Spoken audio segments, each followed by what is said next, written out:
Bandeko ba bolingo bana Congo mbote na bino. Bon après-midi. Lelo ezali mokolo ya mitano ya poso oyo le 1er novembre 2024. Nazali na bansango mingi te kasi naza na mutuna to mituna. Mutuna moko to mibale mpe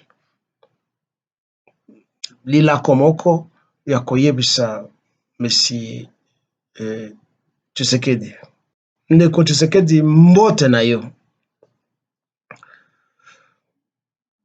Bandeko mikolo oyo touti kolanda bansango mingi ya moto oyo tobengi mokonzi ya mboka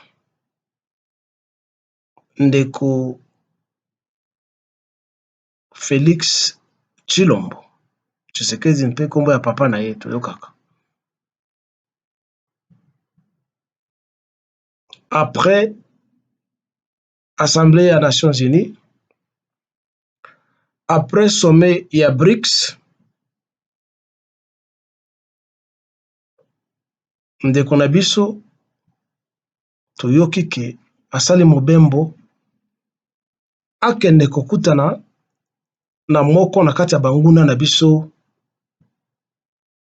mokonzi ya mboka ya Baganda oyo babengi Yoweri Kaguta Museveni.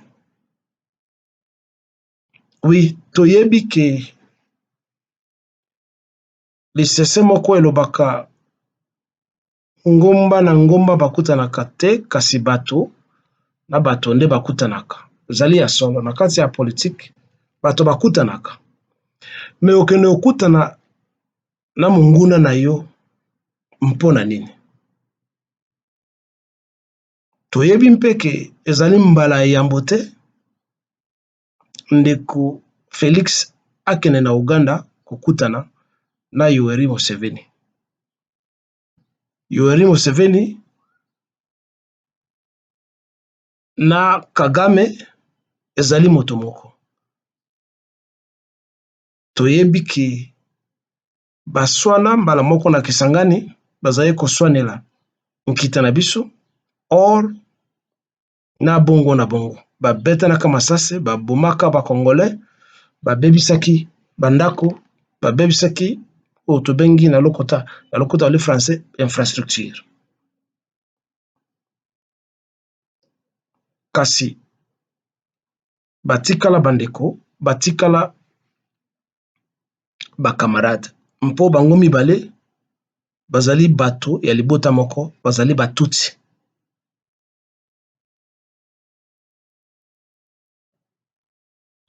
Entre-temps, kokene na ye na Uganda eutaki na soi-disant décision mokano azwaki ya kokende na Angola te la sika balingi bakende ba négocier lisusu pour la énième fois. Tondimaki ndenge akendeki na Angola te. Metala ye wana akimi mbango akeye kokutana ye na munguna Yoweri Museveni. Toyebi ke Yoweri Museveni nde tata ya politique ya Monsieur Jean-Pierre Mbemba oyo banomaki ye ministre ya transport. Alors okomona ke na kati ya gouvernement ya Monsieur Tshisekedi ezali a majorité formée par des traîtres. Ye moko Jean-Pierre Bemba, ba Congolais mususu na ba Rwandais mususu oyo tokotanga wate mpo bomeseni na bakomo na bango na biloko basalaka na kati ya mboka na biso. Kasi naloba na makambo ya kokende na ye na kati ya Uganda. Toyebi ke ezalaki ba manœuvre militaire te ndenge ba médias na yo koloba kendeki kosala évaluation du travail qui a été fait kati ya mapinga ya Congo na mapinga ya Uganda pour endiguer soki ba FDLR soki banini bani.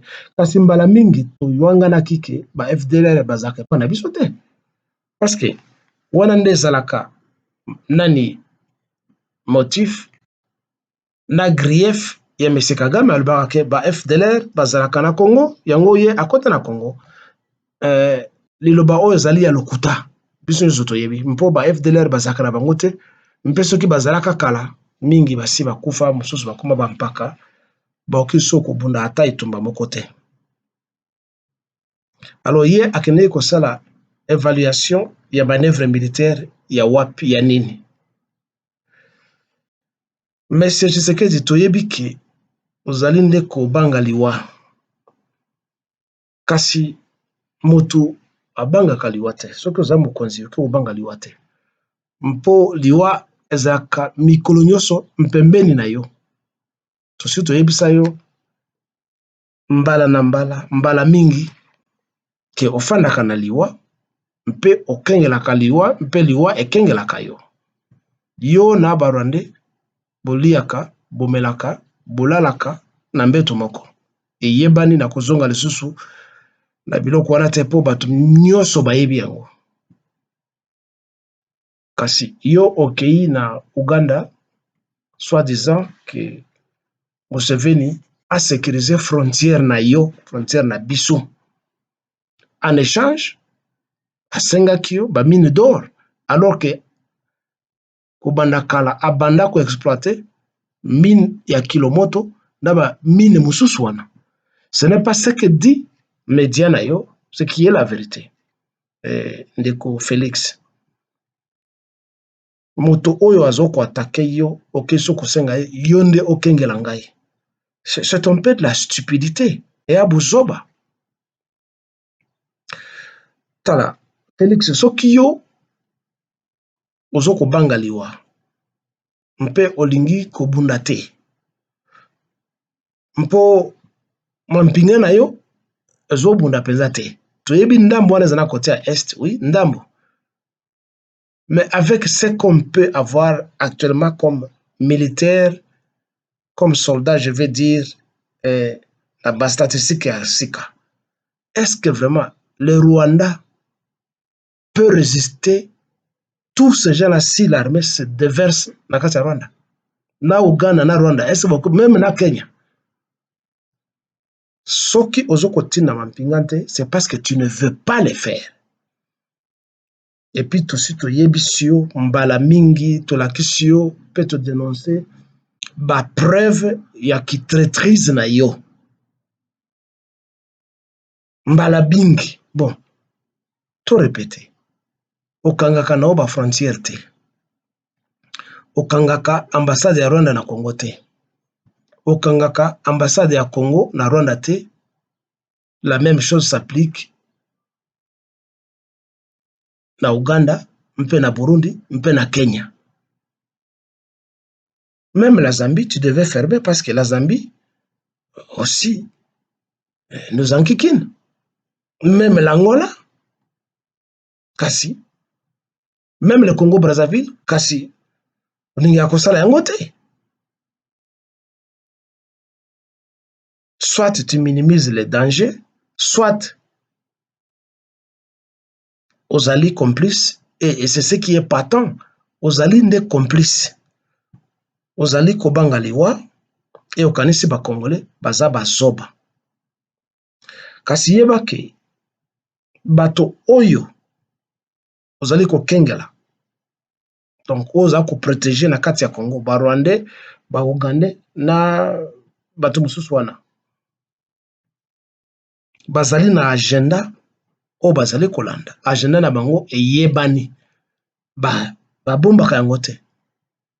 Balingi 300 km na est ya Congo, si pas tout le Congo mobimba. Tout le Congo mobimba. Balingi yango. Il ne cache pas ça. Balingi nkita nyonso ya Congo. Balingi ba rendre ba Congolais nyonso baumbu. Ils ne cachent pas ça. Ils le disent. Nos envahisseurs le disent. Alors, soki yo ozo kobanga,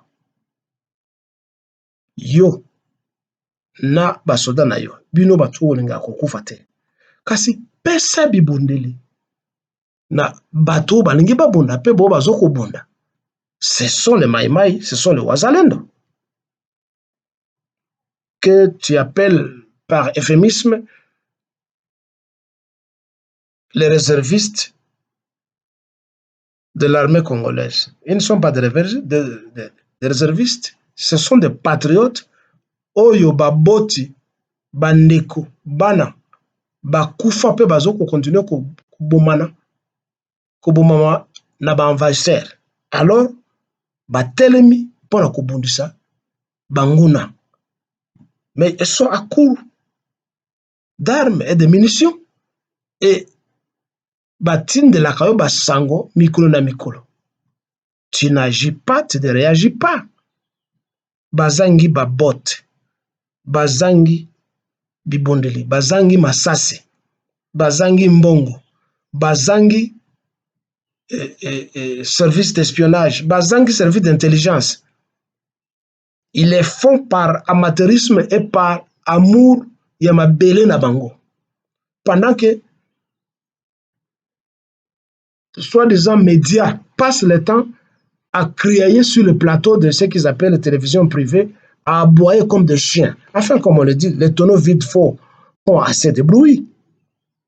Toute la presse de l'île de Pes nous déverse au quotidien des informations pour chanter ta gloire. Balingi, c'est la coup d'État contre le pouvoir de Tshisekedi. Balingi, mais ils vont le faire. Ce n'est pas notre souhait, ils vont le faire. Parce que yo lingi kobundate. Parce que tu pratiques la politique, il y a double standard. Un pied dedans, un pied dehors, un pied dehors, un pied dedans. Auprès des Congolais, ozali ko balancer bango image que réellement ozoko bunda.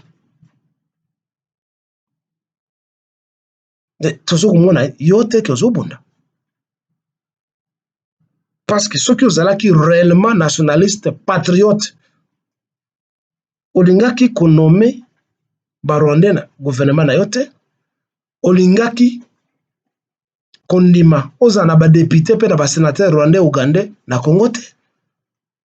Et pour me répéter, olingaki déjà okanga ba frontière depuis kala. Tu ne le fais pas. Preuve que tu es un traître et un piètre président. Nani ayebisaka yo ozala président? Tu croyais que c'était de la blague? Laurent Désiré Kabila ayaka en tant que traître, mais il a essayé. Il a démontré de quoi il pouvait être capable. Mais yo ozali ko réussir ata na ngambo moko te. Kaka ba faux journaliste na yo ba luba o tozo komona à tout moment. Bazo ko ba français ma bebo, quelques-uns parlent bien en tant qu'exception, mais les autres qui s'en mettent là-bas avec leur ton de balouba qui nous parlent de gouvernement, gouvernement ya Tshisekedi. Kinshasa, ce n'est pas Kinshasa, c'est Kinshasa. Ce n'est pas Kinshasa. Vous devez effacer ça et faire un effort. Ou vous ne savez même pas conjuguer les verbes, vous ne connaissez pas le genre de noms féminin, masculin ou évité. Ou la communauté internationale, la communauté européenne, l'armée congolaise, l'armée rwandaise, des histoires comme ça. L'ambassade rwandaise. Mais mbala mingi toyebisi bino soki boyebi na bino français te otika yango boloba chiluba to boloba lingala to swahili seulement ezali monoko na biso ezali bien eza kitoko to ba journaliste na yo mikolo nyonso bazoya nde kokumisa yo pendant que tu échoues. Biso ba maimai biso bato ya est totelemi Beto telema. Bino, vous faites la guerre sur le plateau de télévision. Mokolo o bakoboma yo bango tout bakokima na plateau na bango à télévision wana. Rumeur de Kinshasa, ceci, cela. Où vous venez abreuver les gens avec des histoires inutiles. Ce qui vous a défendre le pouvoir, il y a IDPS. Créer réellement une milice armée. Pas venir gazouiller comme des oiseaux devant les écrans. Prenez des armes, comme les Kivussiens les font. Comme ça, beaucoup de gens qui défendent le pouvoir et Fachi. Le pouvoir, c'est le pouvoir du peuple. Ce n'est pas le pouvoir de Fachi, ce n'est pas le pouvoir de Balouba. Si Fachi est là, c'est pour le Congo, ce n'est pas pour le Balouba. Vous êtes en train de vous rendre fou vous-même et ridicule. Le fait que vous vous appropriez un pouvoir public, ça va sonner votre chute. Ce qui opesi bapeti wana ya wazalendo bibondele et que le lobby le Rwandais bayoki keno Ruengeri ezwami Kangugu ezwami na bongo mais ils vont détaler. Ils ne sont pas mieux armés. Kagame a remarqué ndengeni nazoko bungisa bato bazoko boma basoda na ye malgré le surarmement et l'appui total aux Américains et occidentaux. Mais son armée ne tient pas devant groupe ici là petit wana. Et alors si tu les armais comme il faut, tu allais voir en ayant une semaine, il marchait sur Kigali. Il marcherait sur Kigali. Et yo motolingi pouvoir, on a fan on a pouvoir. On conserve pouvoir au bundélité. Biso tozoko bunda, c'est pour le Congo. Nous n'allons pas dire que tozoko bunda pour un pouvoir et à Fachi, comme tes gens le disent à tout moment. Pouvoir à Fachi, parce que baliki ba quoi ça pouvoir, ba ko quoi ça ngo parce que tu es peureux, tu es égoïste, tu es tribaliste et tu n'as aucune vision patriotique. Parce que comme on entend au pouvoir, toi qui disais que je vais déboulonner, tu n'as rien déboulonné, tu as déboulonné qui? Dites-nous, c'est lui que tu as déboulonné. Bakassette, badi ko bemana ba film, bani ba esi ko soke no kolia fufu et pas ya kanambi. Tout ça. Na esi ko ozoko beta mabolongo devant ya personne au pouvoir. Tout ça est bima. Tu n'as aucune vision patriotique. Yo quand c'est que facile que bala ba mona ka ka olati bien bazoko dérouler au tapis et tu te dis que c'est ça. C'est pas ça hein. Donc na sengi na yo otinde la bana wana bibondili pour qu'il libère le Congo. Et je demande na bana wana soki Félix azoko tinde la bino ba munition na ba arme te. Faction mususu ekota na côté à Kinshasa pour aller faire un coup d'état contre Félix parce que alingi koyoka te. Tala Félix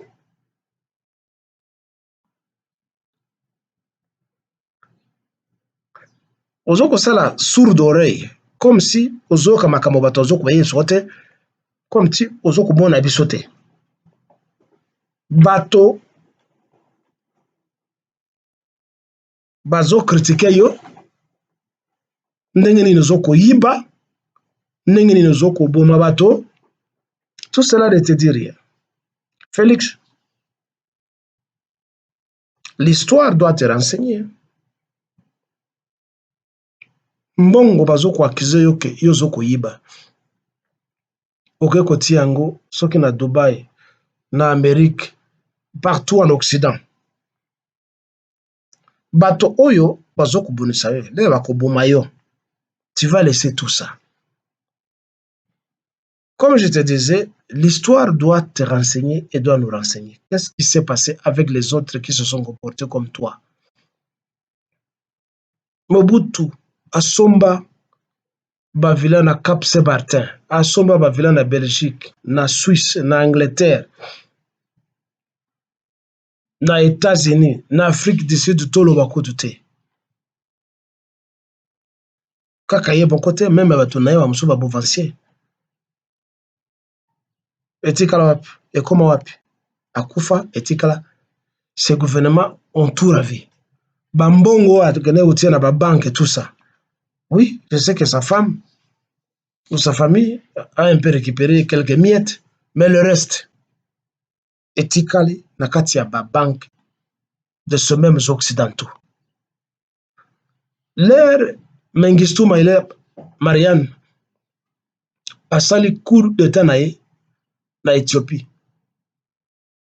qui a emporté l'empereur Haïlé Selassie.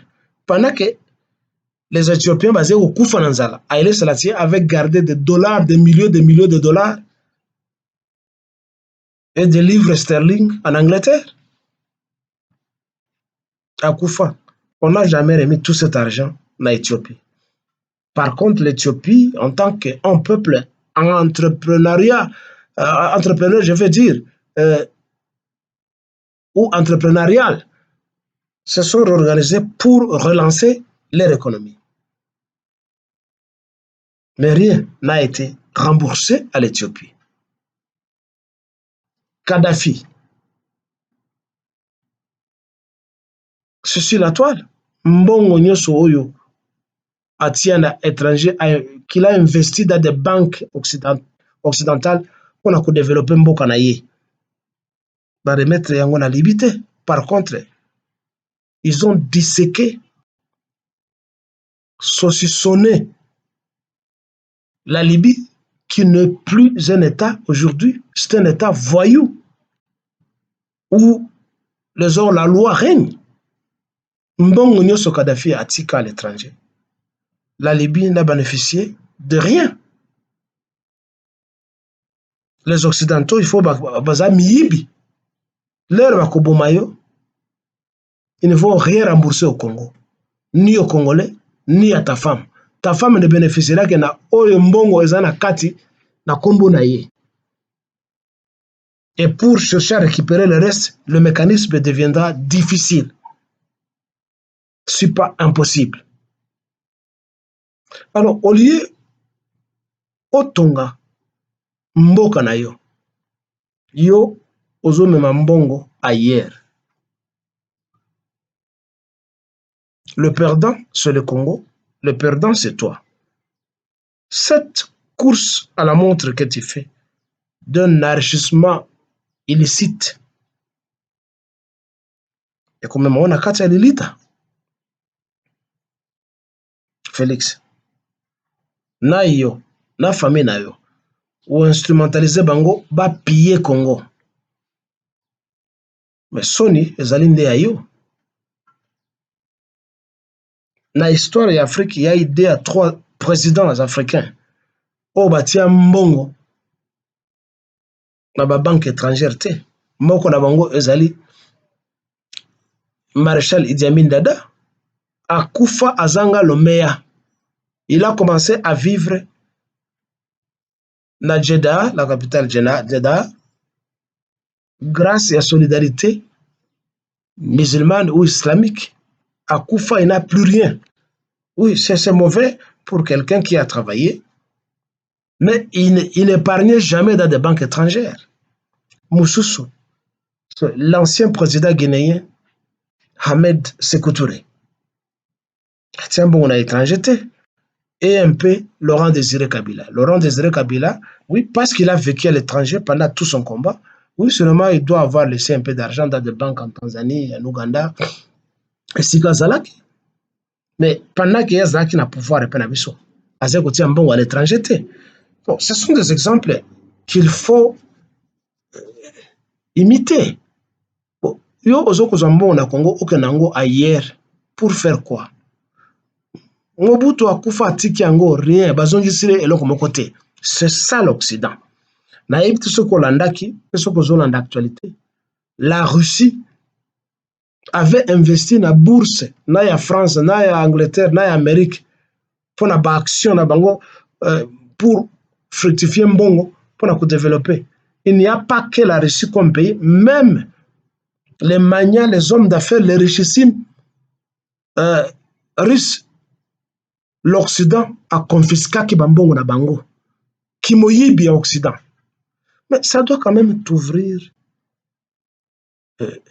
les yeux et faire passer l'oxygène na kati ya baner na yo pour otika moyibi o toujours kwa kisoyo na yango et puis te concentrer na développement ya mboka.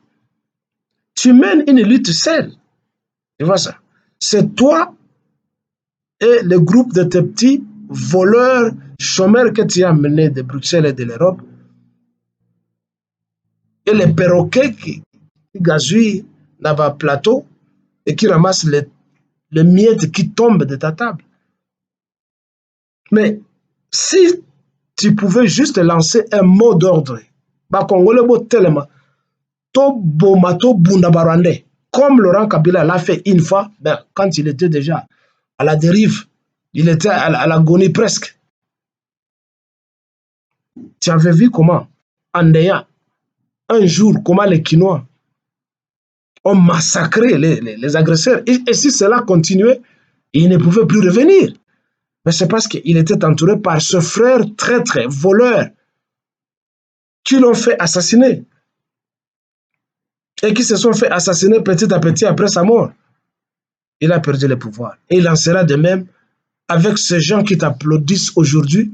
Bazo Betlo Maboko, au Fachiboye, au Fachiboye. En ce qui concerne la Constitution, moi je suis pour ceux-là qui veulent qu'il y ait un changement de la Constitution, parce que la Constitution est allée à sauter. Je ne ferai pas assez de commentaires là-dessus, parce que je t'en parlais de la Constitution, la Constitution, va changer en gros. Qu'on t'accuse de chercher à prolonger mandat ou pas, mais d'abord, elle a changé. Parce que l'existence de la Constitution, elle insulte à l'intelligence congolaise, comme si qui peuvent rédiger une constitution propre pour nous-mêmes. Donc, échanger bongo la yango et que tout cela qui critique est talibango. En ce qui concerne Moutou, Batuneti, Baklergé, Neti, Ambongo, Nachole, ils se disent qu'ils sont des citoyens du Congo, bien que Toyebike, Bazali étranger. La loi doit s'appliquer. Ceux qui vont continuer à traiter de Bango, Bokanga Bango, c'est tout. Vous vous rappelez, en Haïti, il y avait un président Aristide qui était un prêtre catholique. Quand l'Amérique ne voulait plus de lui, on l'a saisi. Dans la République centrafricaine.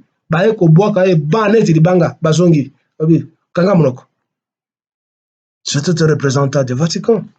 Donc ce n'est pas parce que quelqu'un porte la toge et il devient intouchable. C'est pas ça. À Boki Mibeko, Kangaye. Na Ye. Na Nassim Soriano Dagnano alias Moïse Katumbi. Il faut Bakangama. Tu as été trop laxiste. Ozoko Bangaliwa. Mais tu as donné et tu continues à donner la chance à tes ennemis. Oyo lingi ko kangate. Nani oyo a évité que okutana kana ipolitika jambere kanambe alias Kabila. Nani a évité que okutana kana Moïse Kaka. Banyarugabo, tous ces groupes de ces voyous-là, rwandais des enviés qui sont là, nani a évité ngote. Et ce sont ces mêmes gens qui vont te manger. Na évité ce qui osent comprendre ou pas. Bakobumayo. Dead people don't talk. L'ère Bakobumayo, tu n'auras plus d'arguments. À la violence, il faut imposer une autre violence. C'est tout ce qu'il faut. Il n'y a pas autre solution à la crise à Congo à part la négociation politique. Non. Plusieurs fois, ce n'est pas ça.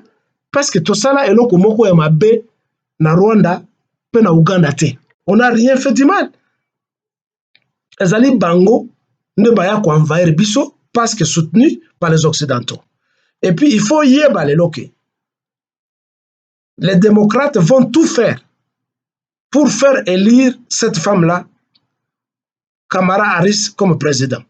Bien qu'elle ne mérite pas d'être là-bas. Je ne dis pas qu'elle ne mérite pas parce qu'elle n'a pas étudié, elle a été procureur, elle a étudié académiquement, elle le mérite. Et ce n'est pas parce qu'elle est femme. Mais quelque part, vous savez, l'Amérique, c'est un pays agresseur, basé sur un instinct agressif, instinct animal, au point où placer une femme dans la Maison Blanche, et parfois, ça ne va pas parce qu'une femme gère toujours avec ses sentiments. Bon, je ne dis pas qu'il n'y a pas d'exception. Hein? Une femme gère toujours avec ses sentiments, avec son feeling, qui pourra faire qu'il y aura une sorte de trou de faiblesse dans sa gestion. Je ne dis pas qu'elle le ferait seule, mais elle sera entourée toujours par des conseillers, comme on en voit chose en Tanzanie et ailleurs où les femmes ont été des présidents. Mais pas un pays impérialiste et agressif comme l'Amérique. Mais parce que l'État profond, comme Donald Trump l'a toujours dit, a peur de sa carrure et du programme qu'il a et des dénonciations qu'il a toujours faites contre l'État profond et les démocrates. Bakosala tout que Trump a passé. Que moi, Suana ne a passé pour que Trump a fait la boîte de Pandore, TP a boire la prison. Ils vont tout faire. Et dès que les démocrates prennent encore ou reprennent encore le pouvoir, eh bien, on pourra dire adieu le Congo. Ils vont surarmer Kagame, ils vont envoyer plus de mercenaires et l'agenda de la balkanisation peut-être à 80% pourra se matérialiser. Il reste aux Congolais eux-mêmes. Et combien de Congolais? Ce sont nous, les Congolais de l'Est, de se prendre en charge, parce que nous sommes toujours pris en charge, pendant que à l'Ouest, vous êtes dans la musique, l'alcoolisme, le sexe, les concerts, la religion. Nous, de l'Est, nous allons nous prendre en charge, quoi qu'il arrive, contre vents et marées, pour défendre notre province, pour défendre nos terres, pour défendre le Congo comme nous l'avons toujours fait, pendant que vous êtes dans le plaisir incessant. Aussi longtemps que vous allez kokanga frontière te, vous allez kobenga baronne te, nous allons en découdre avec toi, M. Félix Tshisekedi, et tes chroniqueurs politiques vont détaler de ces faux plateaux au Bayaka Kukume Soko Beto no Maboko, comme si tu es un phénomène politique alors que tu n'es qu'un simple traître. Et ceci, c'est pour le Congo de Lumumba, de Kassavogo, de Pierre Moulele, de Simo Kimbango, de Kim Pavita, de tous les martyrs congolais et de tous les Congolais qui se battent pour que la nation congolaise soit. Bon week-end.